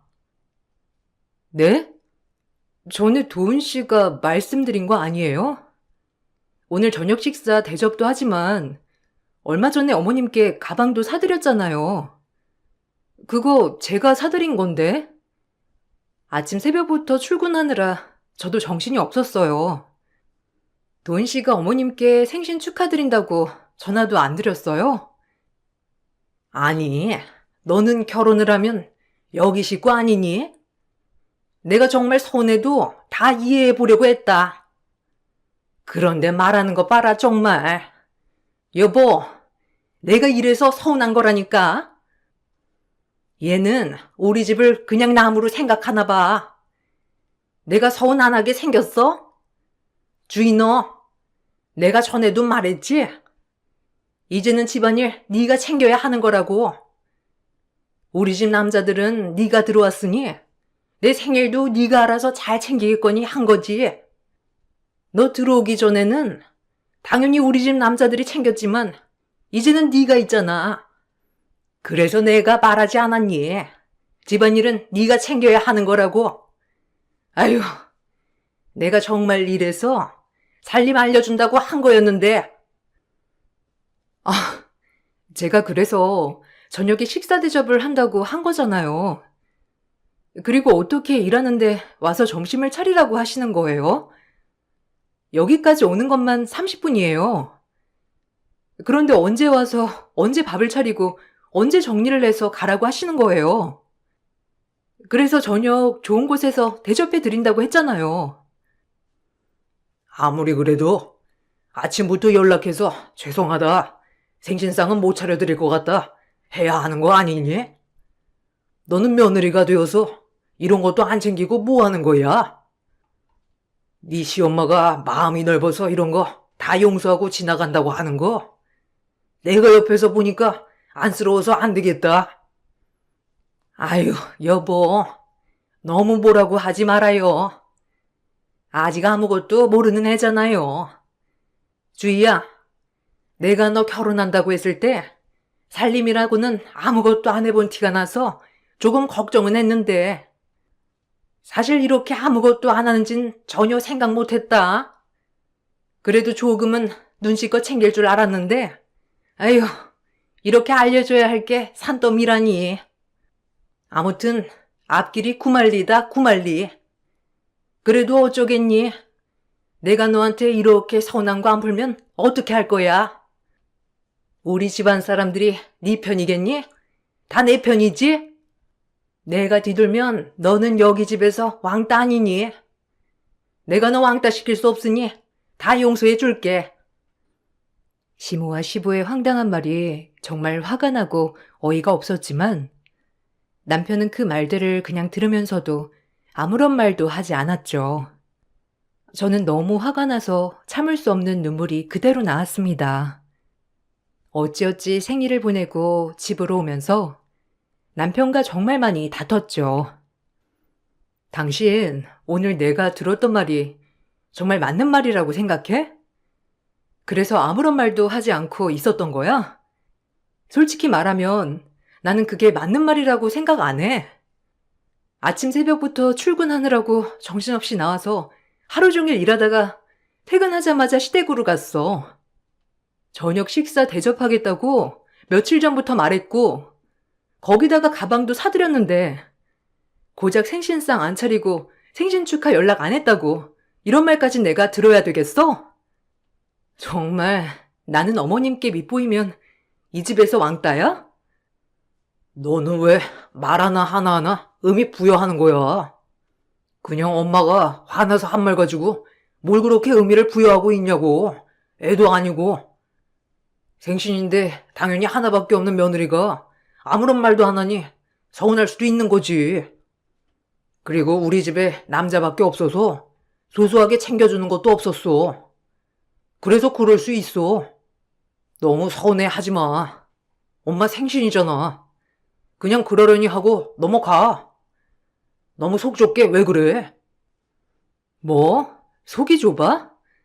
맞벌이하는 며느리 낮에 와서 생신상 안 차렸다고 뭐라 하는 게 당연하다는 거야? 그걸 이해 못하는 내가 속 좁은 거고? 당신 진짜 내가 어떻게 했으면 좋겠다는 거야? 내가 당신 집에서 하라는 거 내내 하면서 진짜 했으면 좋겠다고 생각하는 거야? 난 그렇게 못 살아. 당신도 시부모님이랑 같은 생각이면 난 당신이랑 더 이상 같이 못 살 것 같아. 그만 살자. 뭐? 이거 가지고 뭐 헤어진다는 거야? 그냥 시간 지나면 괜찮아질 문제야. 엄마 아빠도 전 며느리가 들어오니까 지금 기대하는 게 커서 그러는 거지. 우리도 그렇잖아. 처음 경험하는 건 서툴고 그럴 수 있는 거잖아. 당신이 불편했다면 미안해. 내가 중간에서 노력할 테니까 그런 말 하지 마. 나 더 이상 그냥 참고 살 수 없어. 다시 한번 이런 문제가 생기면 나 솔직히 참지 못할 것 같아. 당신이랑도 더 이상 못 살 것 같고. 지금 잘 생각해봐. 시부모님이 하는 말이 당신 생각이랑 같은지 생각해 보라고. 지금이라도 아니다 싶으면 그만두자. 남편은 제가 헤어지자고 한 이후로는 태도가 많이 바뀌었습니다. 전보다 적극적으로 제 편을 들어주고 어머님께도 따로 전화를 하면서 말을 하는 듯 했죠. 시모도 저에게 직접적으로 뭐라고 하지 않았습니다. 살림 간섭도 전보다 훨씬 줄어들고 시댁 식구들과도 거리를 두게 되었죠. 그러다 보니 자연스럽게 남편과의 사이도 좋아졌습니다. 그렇게 결혼 1년 후 임신을 하게 되었습니다. 임신 소식을 듣고서 양가 부모님이 정말 좋아하셨어요. 양가 모두 첫 손주이기 때문이었죠. 아이를 임신했다는 행복도 잠시 친정에 큰일이 생겼습니다. 바로 엄마가 암에 걸리셨다는 것이었어요. 친정집은 한순간에 슬픔으로 가득 차게 되었죠. 그렇지만 엄마가 첫 손주를 위해서라도 열심히 항암 치료를 받겠다고 하셔서 희망 속에 살아가고 계셨습니다. 그 말을 듣고서 시모는 또 막말을 시작하셨죠. 아이고, 어떡해. 엄마가 암이시라고? 좀 건강은 어떠시니? 그래도 요즘은 항암 치료 받으면 금방 괜찮아진다고 하더라. 예전에야 암이 죽을 병이지. 지금은 완치율도 높다고 하니 너무 걱정하지 말거라. 스트레스를 많이 받으면 아이한테도 영향을 줄 수 있으니까 너도 너무 거기에 신경 쓰지 말거라. 알지? 아이 임신한 사람은 몸도 마음도 조심해야 한다는 거. 네, 잘 알고 있어요. 엄마도 첫 손주를 위해서 열심히 항암 치료를 받고 있으세요. 전보다 운동도 많이 하시고 음식도 건강하게 잘 드시고 계시고요. 우리 뱃속의 복덩이가 정말 복덩이인가 봐요. 솔직히 엄마가 암이라고 하셔서 하늘이 무너지는 줄 알았는데 엄마가 우리 복덩이 때문에 더 열심히 치료받는다고 하시니 정말 복덩이인 것 같아요. 그래. 그래도 아이 태어나기 전에 낳으셔야 할 텐데, 그건 힘드시겠지? 아유, 걱정이다. 그런 거 다 영양 주는데. 엄마랑은 너무 자주 만나지 말거라. 솔직히 아무리 옮기지 않는다고 하지만 그게 또 영향을 줄 수 있는 거 아니겠니? 너는 새 생명이 있는 사람이니까 아무나 막 만나면 안 되는 거야. 네? 무슨 말을 또 그렇게 하세요? 저희 엄마가 아무나란 말씀이세요? 어머님, 왜 또 그렇게 말을 하세요? 진짜 너무 서운해요. 그렇게 말하지 마세요. 그리고 엄마를 만난다고 해서 뭐가 문제가 되겠어요. 어머님이 그렇게 말씀하시면 저는 더 스트레스 받아요. 그럼 스트레스 안 받게 저 어머님 안 만나야겠네요. 아니, 몸 아픈 사람을 만나지 말라는 게 뭐가 문제야? 몸이 아픈 사람을 만나면 영향받을 수 있는 거 아니니? 그리고 나는 왜 안 만난다는 거야? 나를 자주 봐야 네가 살림도 배우고 이런 생활의 지혜도 배우고 그러는 거 아니니? 네가 뭘 몰라서 지금 기분 나쁘다 하는가 본데 옛 어른들은 다 이렇게 말했다. 내가 무슨 말을 했다고 그러는 거냐? 다 너랑 아기 걱정돼서 하는 말인데 왜 그렇게 받아들여? 시모는 억울한 듯이 말을 했지만 저는 시모의 말에 너무나 기가 막혔습니다. 오히려 감기 몸살에 걸렸던 날에도 아이 자라는 모습을 보고 싶다며 굳이 병원까지 쫓아왔던 것이 시모였기 때문이었죠. 정말 병균을 옮길 수 있는 시모의 행동은 정당한 것이고 열심히 치료받고 있는 엄마는 만나지 말라니 너무나 황당한 소리였습니다. 그래서 남편에게도 시모와 더 이상 만나지 않겠다고 했죠. 남편은 제가 했던 말이 있었기 때문에 저의 말에 알았다고 했지만 못마땅해 했습니다. 그렇게 저는 출산까지 시댁과 교류를 하지 않았고 오로지 남편과 시댁에 방문하곤 했죠. 중간중간 시모는 남편에게 무엇라 말을 하는지 남편이 슬며시 다시 시댁과 교류할 것을 말해보기도 했었어요. 어제 나 본가에 다녀왔어. 엄마가 그래도 너 생각 많이 하더라. 임산부한테 좋다는 거 다 챙겨주셨어. 골고루 먹어야 아이도 잘 큰다고 별일 없냐고 엄청 걱정하시던데. 아이 잘 크고 있는지 너무 궁금한데 물어볼 수 없다면서 우셨어. 당신 진짜 아이 태어나도 안 볼 거야? 엄마가 미안하대. 그렇게 말한 거. 그냥 걱정돼서 한 말이라고 하시는데 굳이 이렇게까지 해야 되겠어? 나 2번 말 안 할 거야. 저번에도 말했잖아. 나 무시하는 것도 기분 나쁜데 우리 집까지 무시하는 건 못 참는다고.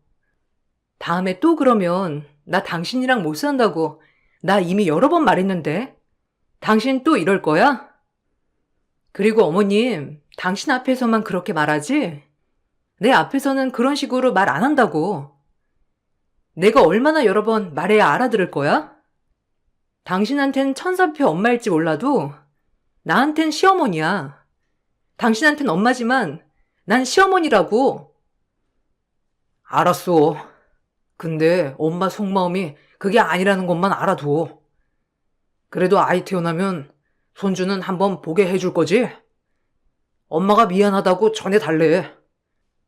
당신한테 못할 말 한 것 같다면서 미안하다고 하시더라고.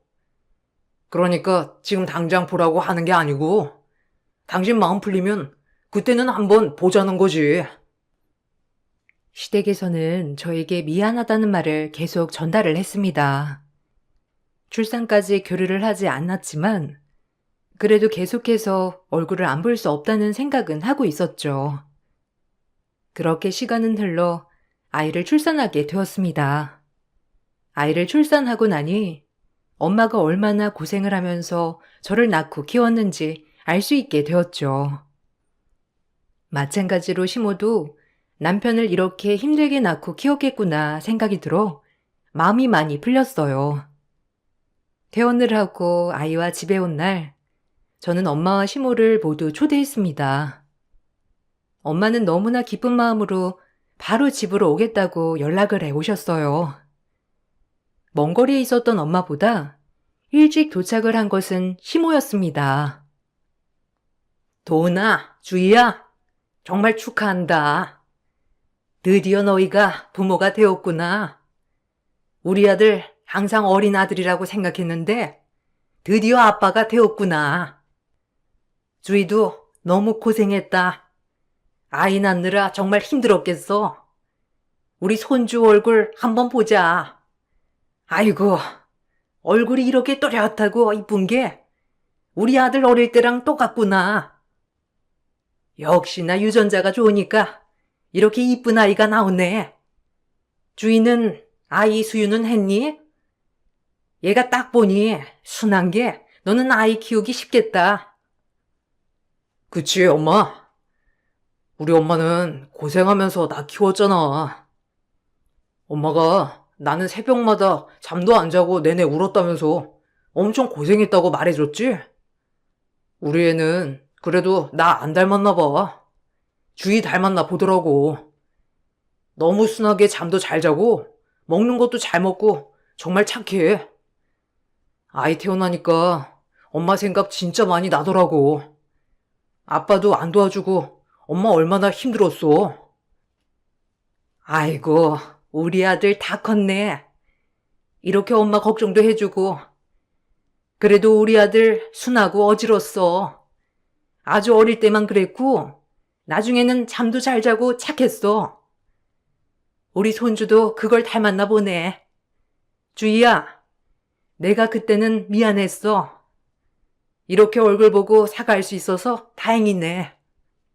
내가 나쁜 뜻으로 한 말은 아니지만 너한테 상처가 되었다고 하니 정말 미안하다. 아이는 내가 오늘 봐줄 테니까 들어가서 푹 쉬어라. 도은아, 이거 엄마가 고아온 건데 주방에 좀 가져다 줄래? 저녁은 내가 해줄게. 시모는 미안하다고 하면서 아이를 봐줄 테니 푹 쉬라고 했죠.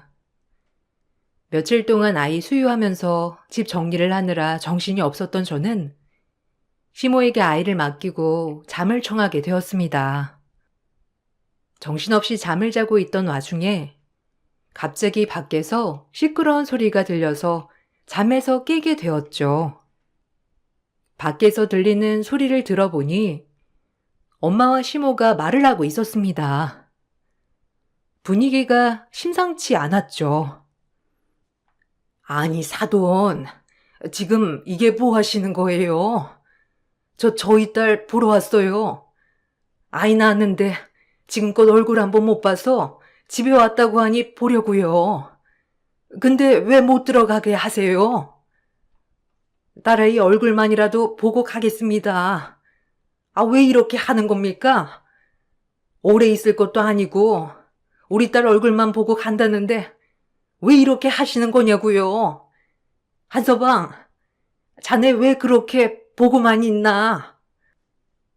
사돈, 미안하지만 집안에는 들어갈 수 없겠네요. 정 들어가고 싶거든 암 다 낳고 오세요. 암도 다 안 낳았는데 아이 낳은 신성한 집에 들어오면 되겠어요? 아유, 주희가 왜 저렇게 개념이 없나 했더니만. 에휴. 아무튼 아이 낳은 집은 이렇게 맘대로 들어오는 거 아닙니다. 예전에는 금줄 쳐서 아무나 못 들어오게 했는데 에휴, 세상이 편해가지고 이런 것도 없고 어쨌든 오시지 마세요. 아니, 지금 시대가 어느 때인데 암이 전염되는 것도 아니고 저 치료 잘 받고 거의 다 나았어요. 왜 이렇게까지 하시는 거예요? 저야말로 답답하네요. 알겠어요. 아이는 안 볼 테니까 그냥 우리 딸 얼굴만 보고 싶어서 온 거니까 얼굴만 보고 가게 해주세요. 손주는 안 보고 그냥 갈 테니까 그냥 딸아이 얼굴만 보고 집에 갈 테니 좀 문 좀 제대로 열어주세요. 아니, 안 된다니까 그러네. 그 몰골 보면 보양이 안 돼. 당장 가요, 가. 푹 쉬어야 하는 애한테 그 몰골 보여주면 어쩌겠다는 거예요? 참나. 제가 푹 쉬어야 우리 손주 건강하게 모유수유할 거 아니에요. 안 그래도 가슴도 조금해서 나을 것도 없구먼. 친정엄마가 도움을 못 줄 망정. 아무튼 정 오시고 싶으시면 그럼 우리 손주 모유수유 끝날 때 오세요. 그때 되면 제가 슬프든 스트레스 받든 상관없으니까 모유수유 끝나면 오시든가 하세요. 아유, 정말 못 살아. 소독 좀 해야 되겠네. 시모는 들어오려는 엄마를 막아서고 다음에 오라고 소리를 치더니만 들어오려던 엄마의 얼굴에 식초를 그대로 들이부으셨습니다. 저는 나오면서 그 장면을 보고 경악을 금치 못했고 엄마 역시 깜짝 놀라 소리를 치셨죠. 그 뒤로 줄줄이 언니와 형부가 올라오며 그 장면을 모두 목격했습니다. 지금 뭐 하는 거예요? 당신 진짜 뭐야? 왜 우리 엄마가 가는데요? 가려거든 당신이 나가요. 그리고 덤으로 당신 아들도 데리고 가세요. 당신 이제부터 우리 남남이야. 도대체 남편이라는 사람이 옆에서 뭐 하는 거야? 이제는 우리 아이 할머니도 아니니 당장 가세요. 나가야 할 건 우리 엄마가 아니고 당신네들이니까 당장 여기서 꺼지라고. 너 시애미한테 지금 무슨 말버릇이야? 어떻게 두 눈 똑바로 뜨고 대들 수가 있어? 아이고, 내가 살다 며느리가 대드는 걸 보네. 우리가 왜 나가니? 내가 못할 짓 한 것도 아니고 왜 그렇게 예민하게 구는 거야? 원래 아이 낳으면 이렇게 아픈 사람은 집에 오는 거 아니다. 예의 없는 건 내가 아니고 네 엄마야. 근데 왜 나한테 그러는 거야? 이 집 내 집이고 당장 안 나가면 경찰에 신고할 겁니다. 내가 그동안 미친 짓 한 거 다 용서하고 넘어가려고 했는데 역시 사람은 안 변하네요. 당신 내가 그냥 봐주려고 했는데 역시나 당신이고 당신 아들이고 당장 이 집에서 꺼져.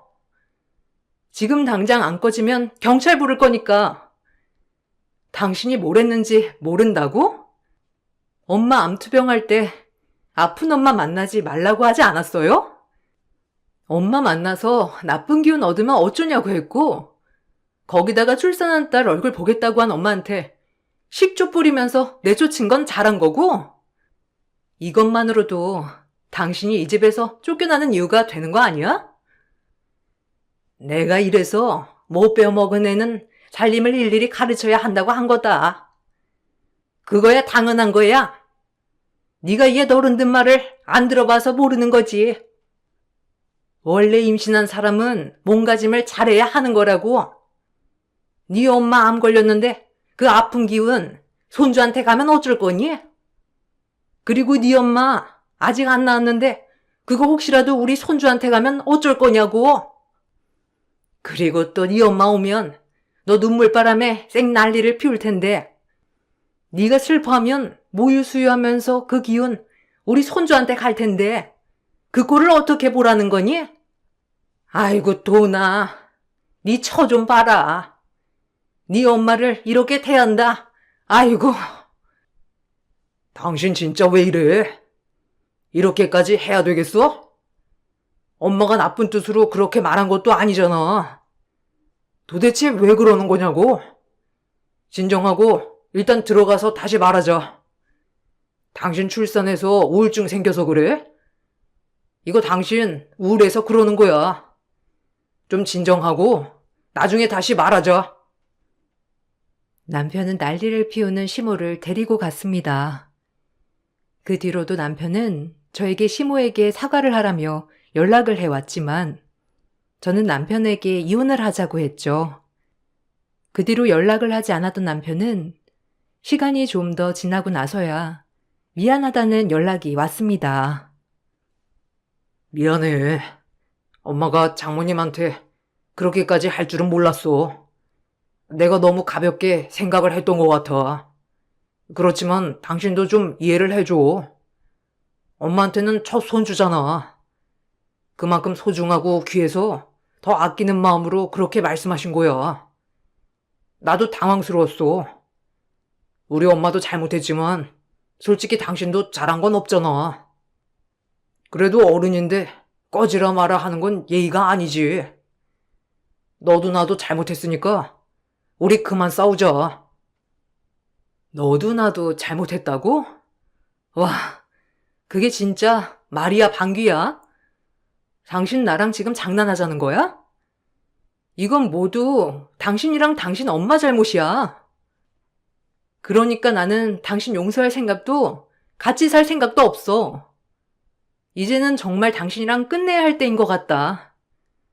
안 그래도 당신이랑 당신 엄마 때문에 고민이었는데 역시나 당신이랑 당신 엄마는 진짜 아닌 것 같다. 다시는 연락하지 마. 그때 언니랑 형부 같이 있었던 거 알지? 형부 변호사로 선임했어. 이혼 소송할 거니 그렇게 알아. 뭐?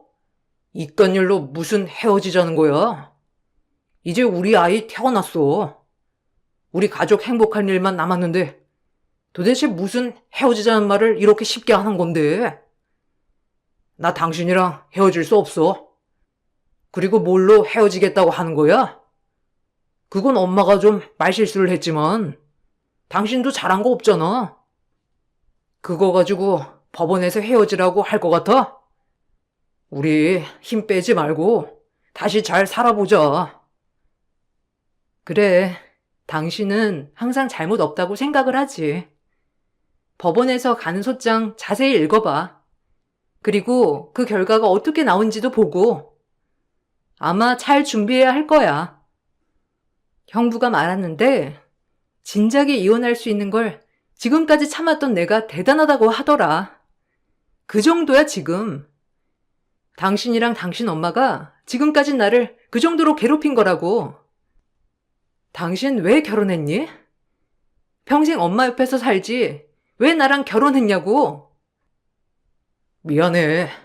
내가 잘못했어. 아빠가 집에 관심을 안 두시고 엄마 혼자 외롭게 나 키우셔서 나는 엄마가 안쓰럽고 불쌍했어. 그래서 그런 거야. 솔직히 엄마가 나쁜 뜻으로 말한 건 없잖아. 당신이 기분 나쁘다면 다시는 우리 집이랑 안 보게 할 테니까 한 번만 기회를 줘. 내가 쉽게 생각했던 것 같아. 당신한테 정말 미안해. 제발 이혼만은 하지 말자. 우리 애도 있잖아. 난 버틸 만큼 버텼어. 이미 난 마음 다 정리했고 이미 끝났어. 당신에 대한 내 마음 이미 바닥났으니까 기대하지 마. 그렇게 소중한 엄마랑 평생 살아. 당신 옆자리는 내 자리가 처음부터 아니었어. 당신은 끝까지 엄마 놓지 못할 거야. 효도 죽을 때까지 마음껏 해. 시모는 저뿐만 아니라 저희 집안도 무시하기 일쑤였습니다. 제가 뻔히 있음에도 불구하고 동네 사람들이 있는 곳에선 만만한 집안과 결혼을 하니 마음이 편하단 말도 서슴없이 했고 남편이 힘들어할 때면 제가 남편을 너무 잡고 살아서 스트레스를 받는다고 저를 탓하곤 했죠.